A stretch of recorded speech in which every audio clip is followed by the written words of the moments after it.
including the recognition of the right of separation, that is, the self-determination. We propose neutrality in Ukraine, also because it is our own interest. We want that Ukraine lives in good relation with both East and West. The same we wish to ourselves. We Hungarians and other nations of Central and Eastern Europe, we must avoid to remain between two fires. We Hungarians do not want to become once more victims, like as we have been so many times in our history. The principle of freedom and self-determination of the peoples have offered an important community of interest between Hungary and Russia, and between the Russian and the Hungarian minority living in Ukraine. At the international conference by the title Hungarians for Peace, held in Budapest on 21 September, with the participation of all Hungarian minorities living out of Hungary's national borders, so in Subcarpathian region of Ukraine, Transylvania, Serbia, Croatia, Slovakia, and so on, we have reaffirmed the principle that no people can be free if he oppresses others. Consequently, Ukraine would be free and could have right to self-determination when she respected the freedom of peoples, nationalities, and the national minorities forming the country. There is not just and lasting peace based on the oppression and the subjugation by arms of the peoples.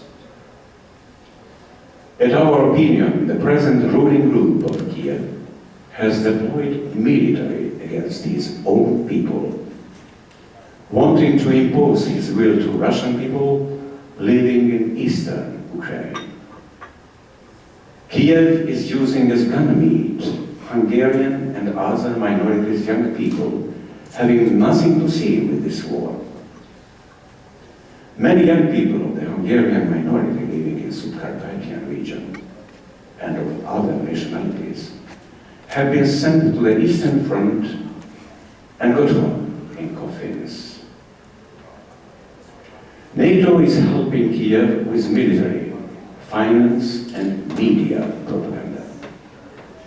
Masks have fallen from those who are chattering human rights and rights of freedom, and they deny the same rights to 7.5 million of Russians, more or less 200,000 of Hungarians, and to more than 50 other ethnics of Ukraine.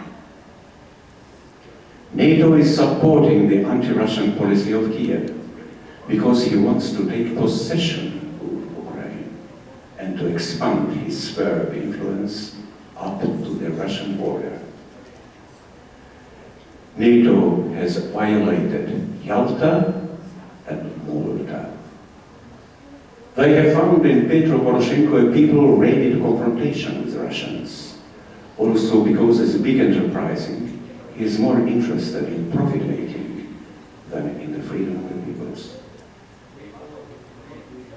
NATO is cooperating in anti-Russia sense with the most dark Ukrainian forces of extreme right.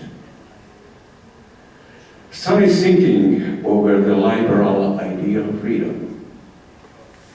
Particularly important was, on our international conference of Budapest, the testimony of the representative from the Subcarpathian region.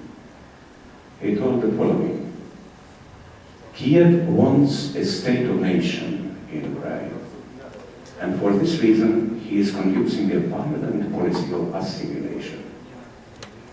That is a fascist-style policy, which was part of the suspension of the law allowing the free use of minorities' mother languages, the closure of schools teaching in mother tongues in the settlements where minority does not reach 50% of the population. The ban of rights of autonomy for Hungarians and for the other minorities, and the use of weapons against those who do not want to live in such a fascist state, he told. At the end of my presentation, I would like to share with you a very important experience we have acquired, not only in our fight for social and human rights, but also in our struggle for peace.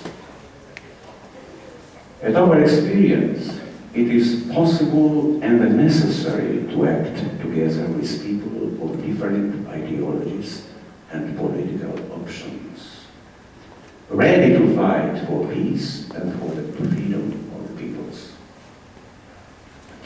The Budapest meeting was an example how the civil society could reach an all-European initiative for peace when the common interests of people of different ideological orientation. I think the civic diplomacy should be strengthened at all European level in a moment of increasing tensions in Europe, with its consequences to whole the world. For this reason, we propose to organize a European Civic Peace Conference for giving voice to the common will of our peoples. We, peace-loving people, we must put in act our moral force, our force of mobilization, to sit at the table, the sides in opposition, and open new ways and frames of dialogue and peaceful cooperation, and avoid by this way a military confrontation in Europe. Let us launch a European civic call to the states, telling that the civil society wait for political solutions and social perspective. The 70s of last century, Hungary was the starter of the Helsinki process, which set the table, East and West, with the intention to find a common security system, new economical and cultural cooperation, and the implementation of human rights. The Hungarian Social Forum and the Hungarian Community for Peace propose here in Warsaw the renaissance of that noble tradition and launch a call to the European civil society, to all peace-loving people and political forces to develop a common initiative, because such a conference between East and West take place. Let us put at the head of this process, starting from this conference.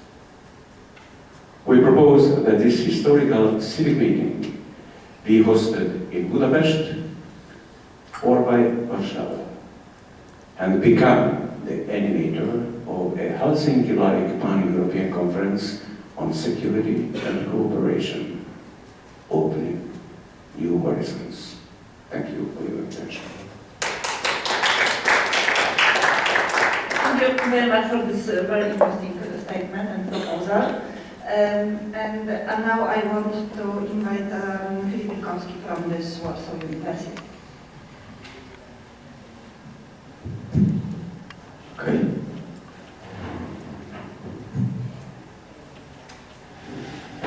So first, I'm a bit sick, so as you can hear probably. So if I'm to collapse here, then take the body off and continue the discussion, don't care. My paper is about Bulgarian imperialism in Poland. And only after entering the paper, I think that the title of the paper in the last section, that is something like Logic of Campus in the International Left, I think is very much valid. But going back to Poland, at first I would like to show some snapshots of unevenness of development in Central and Eastern Europe. This is from International Monetary Fund data last year. As you see, gross domestic product per capita is very uneven in our area, with countries like Moldova on one side and countries like Slovenia on the other side. The difference is more than 10 times. When you look in the purchasing power parity, the differences are a little bit less strict, but still very visible. But I want to go further. This is quite interesting data, I think. Seeing growth of GDP in last more than 20 years, since 1992. And going back to Ukraine, Ukraine is the only country that has negative growth, and quite strong negative growth by more than 20%. It was last year, before the whole events in Ukraine. So of course this year it will be even deeper. And you see Poland as a kind of the success story, with relatively, comparing to other countries in the area, relatively robust development measured by GDP. Okay, this is share of the world economy, maybe it's not that important. This is quite interesting. Share of military expenditure in GDP of each of the countries. Of course, Russia is absolutely the leader. Russia, with its attempts to go back to the level of the great power, is still more regional power than the world power, maybe something like half-half, but clearly big ambitions for Russian imperialism, which are shown also at very high level of military expenditure as a part of its GDP. But you see on the other side of the coin, you see Poland with also relatively big military expenditure. And what I wanted to add to this data, recently it is said by Polish authorities that this military expenditure of Poland will grow in the next years, like 8 years, very, very rapidly. So 1.8, this is from NATO data. Polish official data is now 1.95. But anyway, it is to be built up towards 2% of GDP spent of military expenditure.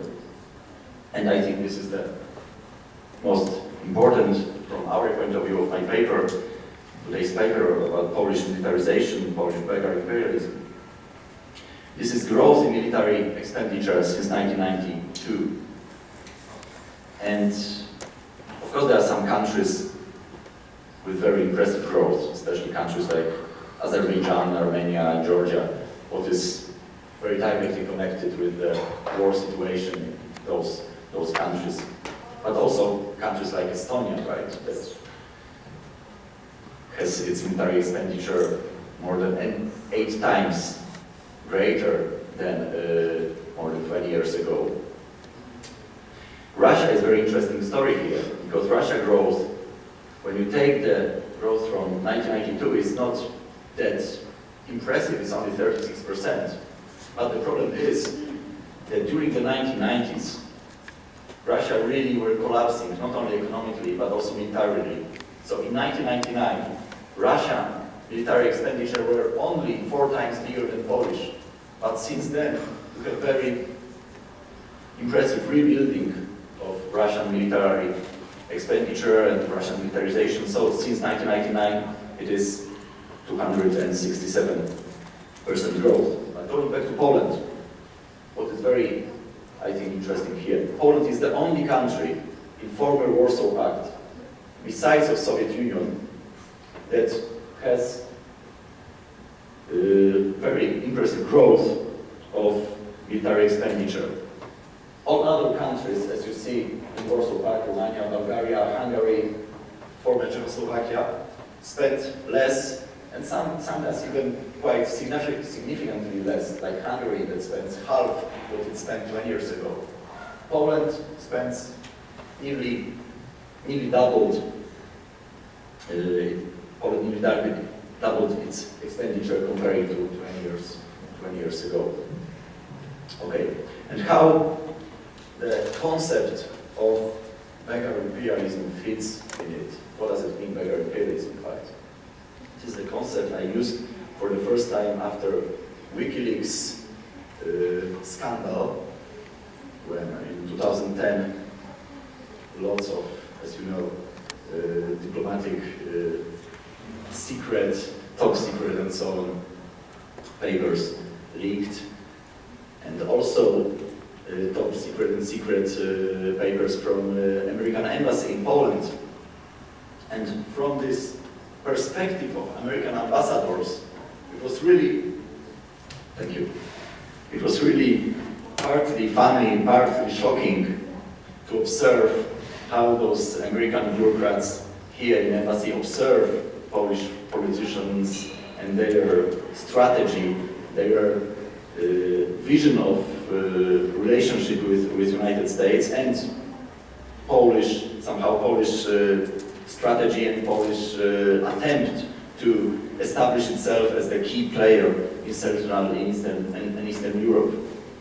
So, on the one hand, what the Victor Ash, who was once American ambassador in Poland, said that, I have the direct quote here, Poland tends to pull the key states on the eastern border of Europe, like Ukraine and Georgia, into Western institutions to promote Western democratic and free market principles. And what is interesting, that the central aims of the Polish active regional policy, like Ash saw it, was to have, again, in his ambassador Ash words, pro-Western buffer zone in Ukraine and Belarus. So, and it is very important that the ambassador saw Polish policy in Eastern Europe not as something, dependent of United States. Quite the opposite. It was very much ambitious of Polish rurals, and sometimes these ambitions went behind what American politicians expected. For example, when Poland sold weapons to Georgia against wishes and some very clearly articulated recommendations of United States, sent weapons to Georgia, and then Minister Sikorski was very happy that with these weapons some Russian tanks were hit. So it is, Polish imperialism is not dependent, it is very much rooted in the interests of Polish ruling class. It was very much visible in this WikiLeaks affair, scandal. But at the same time, Polish rulers saw that they can achieve their objects only through very direct, very close cooperation with the United States, and this cooperation meant they expected as much visible presence of United States, especially United States military,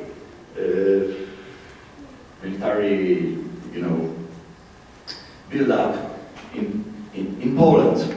So we have lots of really funny quotes from Polish politicians that they want American boots on Polish soils, that they want armed rockets, not the planned pods from the sides of the United States. They want impressive presence of US military in Poland, and so on and so on and so forth. And when you see the official documents, like what was just produced on 13th of November, it's a very new document, I can show it to you. This strategy, well, exactly, security strategy, national security strategy of Republic of Poland. So even in its title, it resembles the American national security strategy. It's really funny to see this, how, see ourselves as a big players in Eastern Europe, and the whole pompatism of these expressions.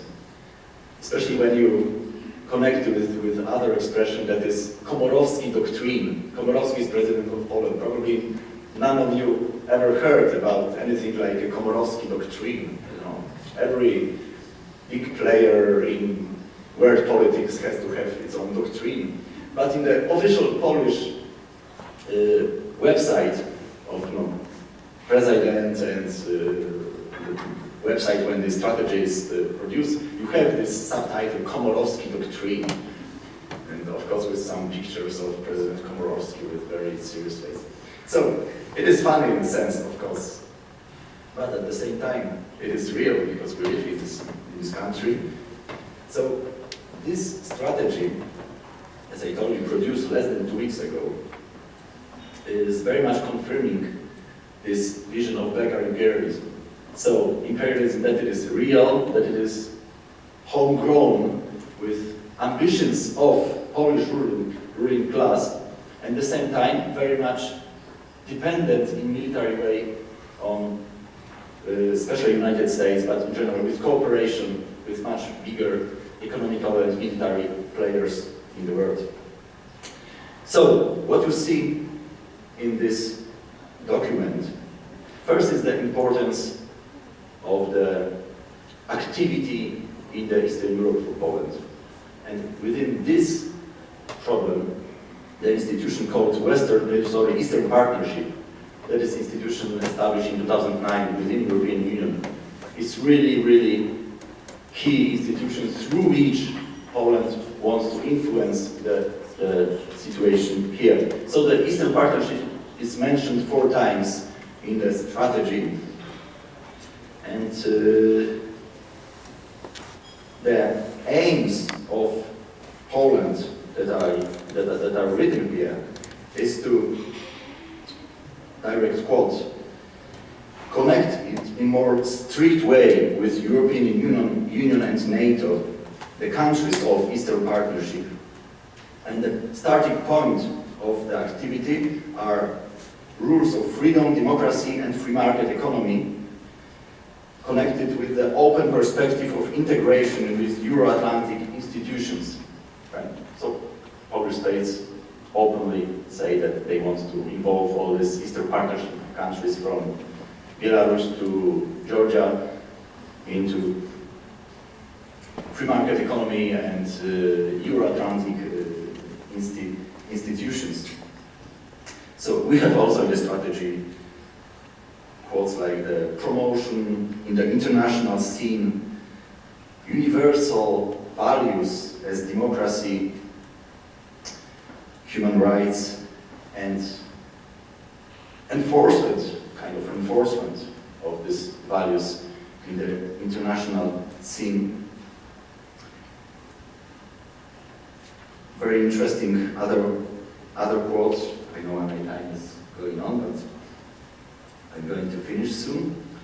So it is the, again, direct quote, responsibility of international community for supporting and dissemination of democracy, law and order and security. And the Polish transformation is an example of very good practice in this way for all countries who transforming their systems, political, law and economic. At the same time, so you see this clearly object of interest of Polish rurals to be this player in Eastern Europe, Eastern Partnership, and be this shining sun that everyone would like to go into the same way. So we have to support our younger brothers with our widely put arms, right? But at the same time, of course, we need strategic cooperation with NATO and the European Union. And among all strategic partnerships of Poland, the key priority is the partnership with the United States of America. Surprise, surprise. Next sentence. Poland will try to get as wide as possible military presence of United States in Europe, including Poland. So you can say that nothing much really changed, but it's not surprising. And I think that the last sentence, the concept of beggar imperialism, of course, is more universal. It's not only about Poland. I think it is connected with many countries, with the kind of middle of the road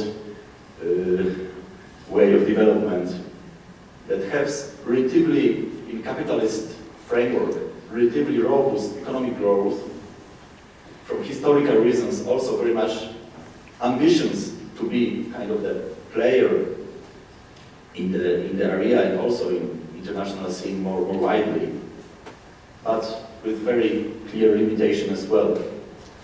So this more universal concept, but in Polish example, my opinion is that the beggar imperialism has taken one of the clearest examples that the concept can work and can be very much useful from an analytical and political as well point of view. Thank you very much.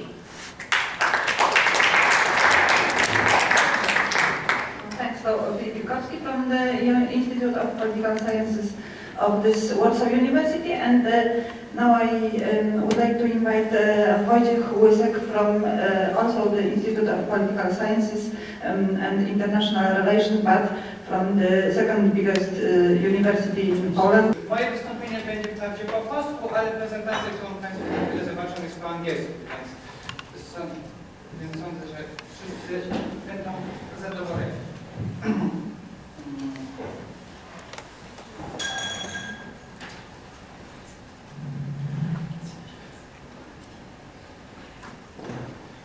Na początek, proszę Państwa, plan tego, o czym będę mówił, między innymi o rewolucjach na Ukrainie i w Mołdawii, ale zanim do tego przejdę, to najpierw wytłumaczę termin z tematu mojego wystąpienia, czyli czym jest Ankh-Mord, czyli takie miejsce poza widzeniem, poza możliwościami kierowcy samochodów, oczywiście w bardziej metaforycznym znaczeniu. Więc proszę Państwa, jeżeli tym kierowcą byłoby mocarstwo takie jak Unia Europejska, to dla niego Ukraina czy Mołdawia jest właśnie takim miejscem niewidzianym właściwie do końca. Dowód: w 2004 roku szef Komisji Europejskiej Roman Prodi stwierdził, iż Ukraina ma dla Unii Europejskiej takie znaczenie jak Nowa Zelandia. Jakie znaczenie ma Nowa Zelandia dla Unii Europejskiej? Nowa Zelandia położona na antipodach? Żadne. Drugie znaczenie tego terminu to bardziej w ujęciu tego, czym jest Nowa Europa Wschodnia. Czym jest Nowa Europa Wschodnia? No są to państwa takie jak Białoruś, Ukraina i Mołdawia, aczkolwiek terminu tego nie używamy. Najczęściej używamy terminu obszar pozdradziecki. I tu mamy i Ukrainę, ale też na przykład kraje środkowoazjatyckie. Więc obszar pozdradziecki, czyli ten termin, którego często używamy, też nie jest określeniem dokładnym dla Ukrainy i Mołdawii. I znaczenie trzecie, proszę Państwa, czym jest ten Ankh-Mord? No to jest miejsce, gdzie nie obowiązują reguły. Dowód: przywódcy, czy to Ukrainy, czy Mołdawii, często wielokrotnie prowadzili politykę wektorowości i właściwie ich hasłem, można by rzec, było powiedzenie jakoś to będzie, zresztą pisali o tym Andrew Wilson czy Nico Popescu. To jeżeli chodzi o takie kwestie wstępne, proszę Państwa, teraz to chciałem oczywiście rozważyć na konkretnych przykładach. Zacznijmy może od rewolucji na Ukrainie sprzed 10 lat i rewolucji, która miała miejsce w Mołdawii w 2009 roku. Przyczyny były tutaj takie same. czyli oszustwa wyborcze, ale już jeżeli chodzi o reakcje, czy to aktorów zewnętrznych, czy rozmiar protestów, to już możemy dostrzec pewne różnice. I tu były zamieszki, właściwie hasła protestujących były to były bardzo zbliżone, czyli po pierwsze hasła skierowane przeciwko rządowi, w drugiej kolejności hasła proeuropejskie, ale już jeżeli chodzi o te zamieszki, to na Ukrainie przybrał to bardziej niebezpieczny obrót, ponieważ w Siewierodoniecku odbył się zjazd deputowanych ze wschodniej Ukrainy, którzy grozili odłączeniem się. Z dzisiejszej perspektywy wygląda to już zupełnie inaczej niż wtedy, ale przynajmniej trzeba, że Ukrainie groziła wojna atomowa, mu dali nie. Jeżeli chodzi o reakcję aktorów międzynarodowych, to właściwie skończyło się na słowach, przy czym znowu na Ukrainie mieliśmy bardziej poważne wydarzenia, ponieważ doszło do okrągłego stołu z udziałem m.in. prezydenta Polski. Jak to się skończyło i tu właściwie mieliśmy kłótnie wśród obozu, który doszedł do władzy, aczkolwiek Ukraińcy to bardziej zaprzepaścili niż Mołdawianie. Więc tutaj powiedzmy tak wstępnie plus dla Mołdawii. Jeżeli chodzi o związaną z kwestią tych wystąpień na wschodzie Ukrainy w 2004 roku kwestią tożsamości, to tutaj też istnieją duże podobieństwa między Mołdawią i Ukrainą. Oba te państwa mają problemy z pewnymi regionami. Mołdawia wręcz ma dwa takie regiony, które się mniej lub bardziej często próbują oderwać od Kiszyniowa. Na Ukrainie mamy dość silną regionalizację, o tym zresztą za chwilę powiem. Historycznie też mamy do czynienia z wpływami aktorów zewnętrznych. W przypadku Mołdawii jest to Rumunia, zresztą o tym jeszcze wspomnę przy okazji języka i narodowości, a w przypadku Ukrainy, co jest jak najbardziej uwarunkowane historycznie i kulturowo, mamy do czynienia z wpływami przynajmniej w pewnych regionach węgierskimi, rumuńskimi, rosyjskimi czy też polskimi. Jeżeli chodzi o kwestię Kościoła, to właściwie tylko na Ukrainie mamy duże zróżnicowanie, które sprawia, że obszar jest ten dość niejasno rozgraniczony, jeżeli chodzi o kwestie religijne. Oba państwa w kwestii narodowości charakteryzują się tym, iż naród tytularny obejmuje około 80% mieszkańców. Mamy dość liczne mniejszości. No i oczywiście to się też wiąże z językiem. Właściwie język mołdawski jako taki został wymyślony, gdy Mołdawia ogłosiła niepodległość, bo właściwie jest to język rumuński. Różnice właściwie są niewielkie, jest to konsekwencja bardziej 20 lat niepodległości niż wcześniejszego procesu. Na Ukrainie oczywiście jest poważny problem z językiem rosyjskim, o czym Państwo na bieżąco śledzą te wydarzenia. Wspomniałem o Ukrainie, która wymaga trochę większej uwagi, jeżeli chodzi o tożsamość narodową. To tutaj mamy dwa takie skrajne, że tak powiem, miasta, które zupełnie odmiennie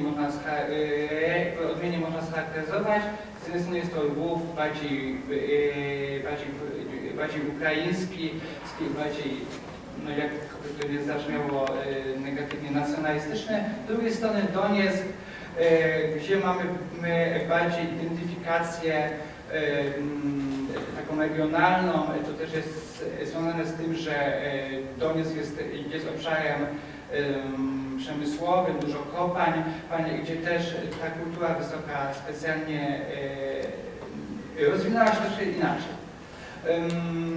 To też jest utożsamianie się poprzez płeć czy poprzez religię, jak w przypadku Lwowa. To też jest oznaka tego, iż ta tożsamość narodowa się nie ukształtowała w pełni, pozostała na pewnym wcześniejszym etapie. O tym można dużo mówić. Jeżeli chodzi o to zróżnicowanie etniczne, proszę Państwa, to jest to bardzo często przyczyna powstania parapaństw. Czym są parapaństwa? Są to twory prawie takie jak państwa, ale nie posiadające uznania międzynarodowego. No jak tutaj Państwu na tej mapie pokazałem, na obszarze pozadzieckim takich parapaństw jest dużo, czyli to jest Naddniestrze, Abchazja, Osetia i Górski Karabach. Oczywiście wszystkie te parapaństwa to są potencjalne miejsca konfliktu, bądź już konfliktu, które miały miejsce, patrz, Krym. Jeżeli byśmy chcieli jakoś te parapaństwa zdefiniować, to oczywiście istnieją determinanty zewnętrzne i wewnętrzne, które za chwilkę po dwa omówię. Większość autorów uważa, iż parapaństwo, żeby je uznać za to parapaństwo, musi istnieć dwa lata. Powiedzmy, że chwilowo chciałem zawiesić ten warunek, by rozważyć i porównać, jak to wygląda w przypadku Naddniestrza, czyli parapaństwa, które oderwały się de facto od Mołdawii i Donbasu, który no, pozostaje w takiej sytuacji dość niejasnej, ale w mojej opinii zmierza do bycia parapaństwa. Po pierwsze, jeżeli chodzi o determinanty wewnętrzne, to mamy wsparcie ludności. W Naddniestrzu możemy wyróżnić przede wszystkim ludność pochodzenia słowiańskiego, Rosjan, Ukraińców i zrusyfikowanych Mołdawian. Tu także mamy do czynienia z symbolami jeszcze świadczącymi o przynależności do ruskiego miru. Z drugiej strony mamy Donbas, gdzie, tak jak już wcześniej o tym wspomniałem, istnieją pewne przesłanki, żeby wyróżnić ten region z Ukrainy. Oczywiście całą charakterystyczną dla parapaństw są rządy autorytarne.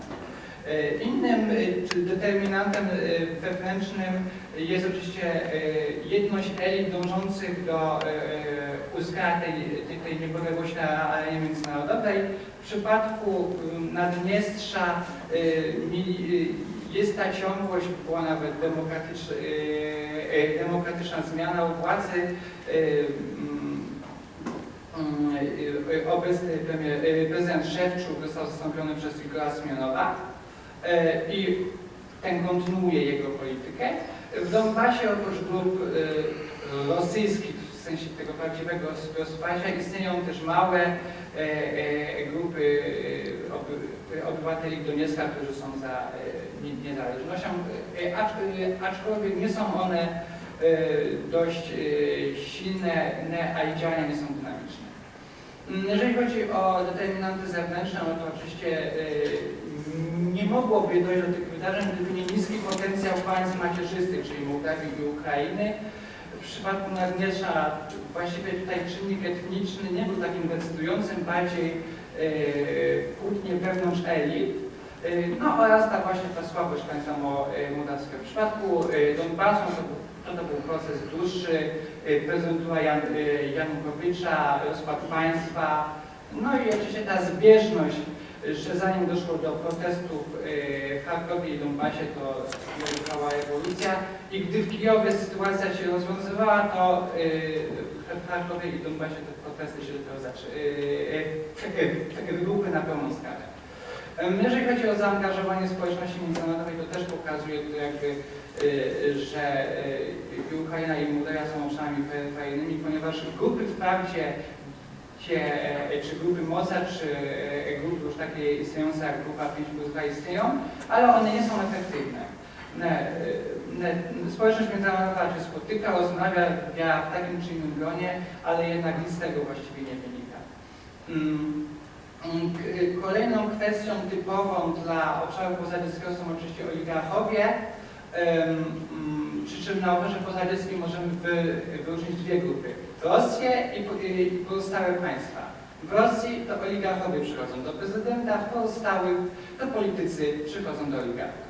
W omawianych przykładach mamy do czynienia z politykami przychodzącymi do oligarchów.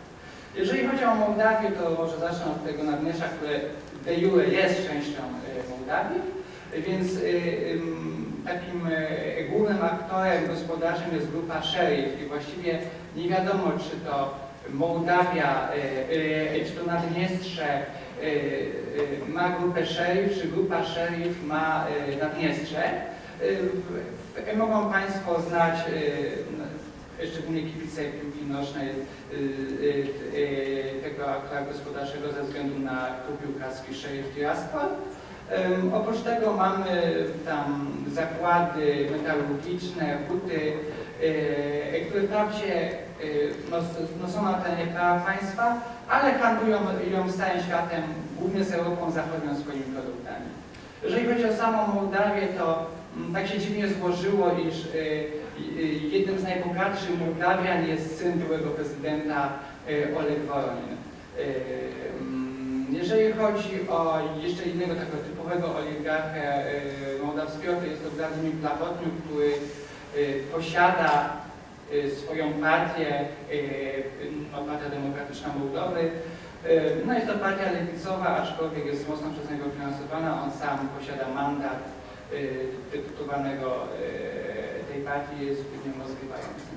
Kwestia Ukrainy i oligarchów jest Państwu dużo bardziej znana, więc tylko wspomnę o grupie donieskiej, z której wywodzi się Janukowycz, która uformowała się pod koniec lat 90.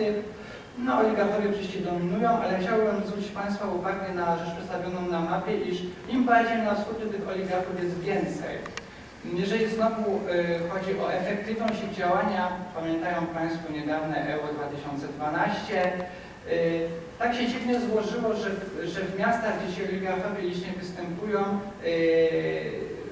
stadiony wybudowano, a zawody odbyły się.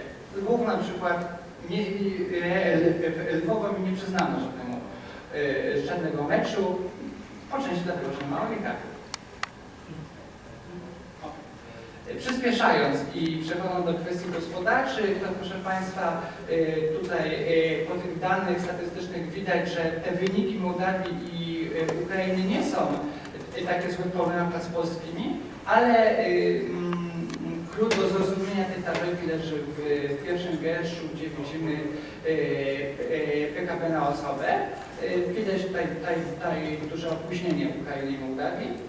Jeżeli chodzi o kwestię eksportu i importu, to tutaj chciałem się odwołać do słów Zbigniewa Brzezińskiego, który stwierdził, że Europa sięga tak daleko, jak sięgają wpływy niemieckie. Jeżeli chodzi... tutaj się pomyliłem, no to już koreguję. Otóż największym eksporterem i importerem dla Polski są Niemcy, więc my jak najbardziej tak, a dla Ukrainy i Mołdawii jest Rosja. O sile państwa świadczy też waluta. Tutaj widzą Państwo, iż w przypadku i Ukrainy i Mołdawii nie wygląda dobrze, szczególnie, że na Ukrainie ze względu na wydarzenia z ostatnich 12 miesięcy wygląda to jeszcze gorzej. Mołdawia jako taka jest uznawana za jedno z najbiedniejszych państw europejskich, więc tym bardziej jest państwem peryferyjnym. Jeżeli chodzi o obawy mieszkańców, to dominują kwestie gospodarcze, a nie polityczne. Kryzys polityczny zajmuje od tego miejsce 4% wskazań. Jeżeli chodzi o możliwe scenariusze, to oczywiście raczej należało się skłaniać ku finantyzacji Ukrainy, jeżeli już. Możliwe scenariusze odnośnie Mołdawii wyglądają tak, że za tydzień mamy tam wybory, wprawdzie partia komunistyczna jest dość mocna i prawdopodobnie wygra, ale rządzić nie będzie, gdyż Sojusz na rzecz Integracji Europejskiej, czyli druga, trzecia i piąta partia w sondażu prawdopodobnie stworzą nowy, kolejny już rząd. Konkluzje: Ukraina i Mołdawia mają podobne wyzwania, stoją przed podobnymi wyzwaniami. W ostatnim dwudziestoleciu to jednak Mołdawia lepiej sobie z tym poradziła.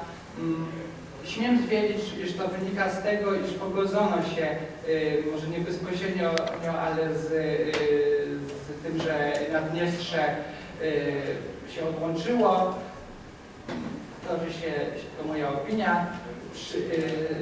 Przyczyna, dlaczego Mołdawia sobie poradziła lepiej, moim zdaniem to efekt niewielkich rozmiarów państwa, co może być dobrym argumentem, żeby otrzymać dużą pomoc i być wzorem dla innych, pomoc Unii Europejskiej, a po drugie położenie geopolityczne, właściwie Ukraina jest taką tarczą dla Mołdawii. Z mojej strony to tyle, jeżeli chodzi o bibliografię. To dziękuję Państwu za uwagę. Thank you very much. Our last speaker will be Peter Balog from the Hungarian Academy.